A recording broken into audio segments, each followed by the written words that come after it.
Então, através de uma visualização geral do posicionamento do estômago na cavidade abdominal, é possível correlacionar os seus limites, tanto laterais direito e esquerdo, quanto os seus limites superiores e inferiores. Se a gente observar, o estômago está posicionado de uma tal forma mais central e lateral esquerdo, ou seja, ocupando a região do epigastro e a região do hipocôndrio esquerdo, tá?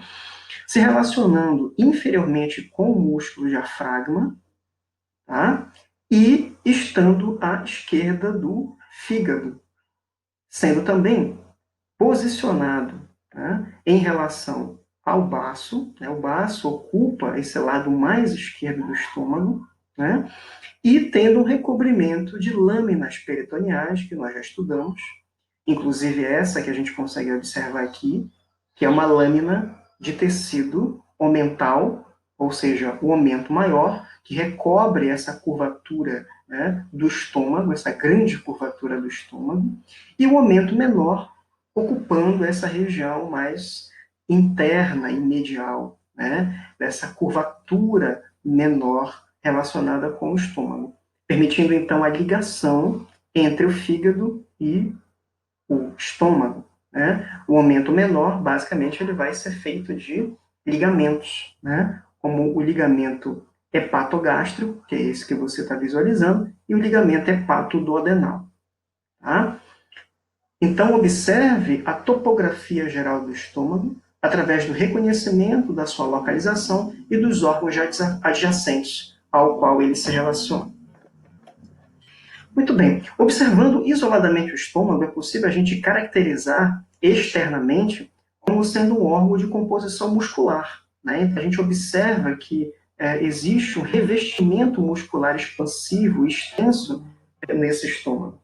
Muito interessante observar que existem algumas camadas, né, de recobrimento muscular. Então, a primeira camada é uma camada de músculos aos quais suas fibras têm um direcionamento longitudinal. Então, essa camada longitudinal externa, né, da túnica muscular, assim como numa visualização mais profunda e mais interna, a gente consegue observar que as fibras elas mudam a sua direção, tendo uma perspectiva mais horizontal, né, mais circular, dando uma volta em relação ao estômago.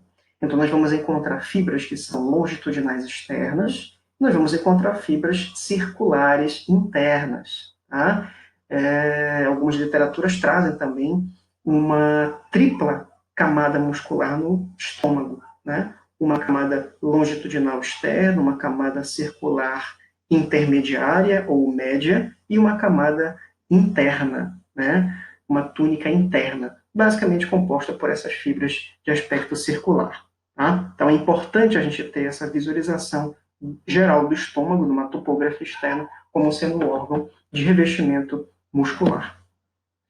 Através de uma secção, né, coronal desse órgão, é possível a gente perceber a relação íntima que ele tem com o esôfago. Então, a porção final do esôfago, na transição, né, uma região de transição para a região do estômago. Tá? Então, a gente vai encontrar aqui até mesmo a presença de alguns esfíncteres, né, algumas musculaturas valvares que exercem uma função importante, estreitando, né, esse canal e evitando com que o conteúdo gástrico ele reflua na direção do esôfago, que praticamente são os esfíncteres esofagianos inferiores. Tá?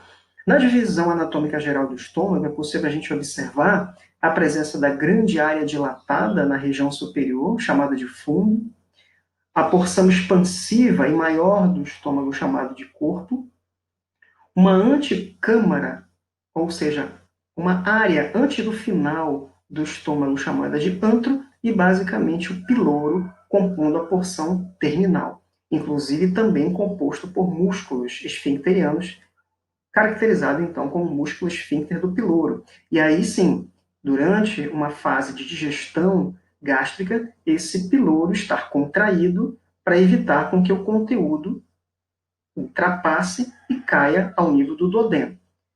Quando o momento for necessário enxergar, aí sim, essa musculatura, então, ela vai relaxar, permitindo, então, que esse conteúdo seja levado para a primeira parte do intestino delgado, que é o duodeno. Tá? Isso através de estimulação hormonal e com correspondência de inervação.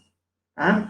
Observe que internamente esse estômago ele vai ser dotado de várias dobras na sua mucosa. Todas essas dobras, né, são chamadas de pregas gástricas, e que existe uma região onde essas pregas são menos sinuosas, elas são mais esticadas, formando então um canal chamado de canal gástrico. Tá?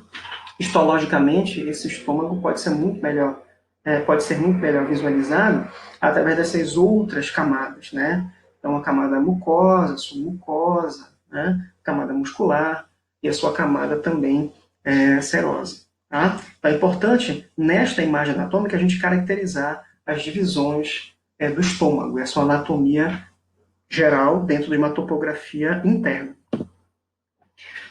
Muito bem. Em relação à vascularização gástrica, a gente precisa enfatizar que toda essa vascularização vai começar através de um tronco grande vascular, né, ao nível da aorta abdominal. Na verdade, é a primeira grande artéria que se origina a partir da aorta descendente na cavidade abdominal, ou seja, abaixo do diafragma, que é o tronco celíaco. Então, para a irrigação gástrica, eu vou me deter nas artérias que realmente importam para o estômago, tá bom? Apesar de fazer uma divisão anatômica do tronco celíaco, a gente não vai caracterizar outras artérias que não têm essa participação para o estômago, tá? Então, observando o tronco celíaco, a gente consegue identificar a primeira artéria que vai vascularizar esse estômago, tá? Que é a artéria gástrica esquerda. Tá? Essa artéria gástrica esquerda, ela irriga esse contorno mais interno do estômago, tá? Esse contorno menor do estômago, que nós chamamos de curvatura gástrica menor. Então, observe que a artéria gástrica esquerda, ele contorna, faz uma curva, e irriga essa metade superior da curvatura menor do estômago. Uma outra artéria sai do tronco celíaco, chamada de artéria esplênica, e essa artéria esplênica vai formar vários ramos que vão na direção do fundo do estômago. Então, o primeiro desses ramos é esse pequeno raminho daqui, chamado de artéria gástrica posterior. Tá? Então, a artéria esplênica ela vai formar um ramo, que depois vai se subdividir, chamado de artéria gástrica posterior, irrigando essa parte do fundo do estômago. Inclusive, várias outras artérias vindos também da própria esplênica. Então, você tem aqui a emergência da artéria esplênica e a formação também de outras pequenas artérias, que são chamadas de artérias gástricas curtas, que vão irrigar acessoriamente essa porção da cárdia e essa porção também do fundo do estômago. Tá? Então, nós temos tanto a artéria gástrica posterior quanto as artérias gástricas curtas, que auxiliam nessa irrigação mais superior do estômago. À medida que a artéria esplênica ela segue, né, mas não agora com intenção de irrigar o baço, né, porque nós sabemos que a artéria esplênica ela funciona para irrigar o baço, né, ela tem essa função que é levar sangue para o baço. Nesse momento a gente exclui o baço e concentra a nossa atenção nos ramos que a artéria esplênica vai formar, que é exatamente o ramo que vai na direção da curvatura maior do estômago. Veja que essa é a curvatura maior do estômago, tá? E essa artéria que eu estou apontando é a artéria gastro-omental esquerda, que vai irrigar aproximadamente essa metade superior da curvatura maior do estômago. Então, veja que a artéria gastro-omental ela é um ramo terminal também da artéria esplênica e consegue contornar essa metade superior da curvatura maior do estômago. Para que a gente possa entender a irrigação dessa metade inferior do estômago, é necessário que a gente estude a artéria hepática comum. Então, a artéria hepática comum é um ramo do tronco celíaco que vai formar um ramo, tá? Que é a artéria gástrica direita. A artéria gástrica direita, então, como sendo um ramo da artéria hepática comum, forma várias outras segmentações, né? Várias outras ramificações menores, que vão irrigar essa metade inferior da curvatura gástrica menor, até o ponto de se anastomosar em algum momento com a artéria gástrica esquerda, formando uma grande rede anastomótica de artérias gástricas direitas e esquerdas ao nível da curvatura menor do estômago. E, partindo um ramo inferior em relação à artéria hepática comum, temos a artéria gastroduodenal.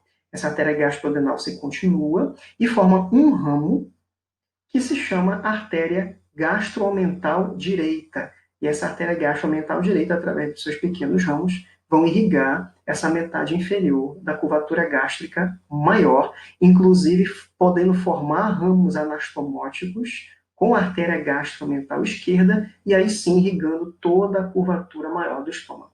Então veja a delicadeza, né, e a complexidade ao mesmo tempo dos ramos dessas artérias para poder conseguir irrigar a totalidade do estômago em seus vários pontos. Em relação à drenagem venosa, não há muito mistério. Essa drenagem venosa basicamente vai ser feita pela veia gástrica esquerda e a veia gástrica direita, que drenam esse sangue da curvatura menor do estômago, né, e levam ambas, tanto a veia gástrica esquerda quanto a veia gástrica direita, levam esse sangue venoso para dentro da veia porta.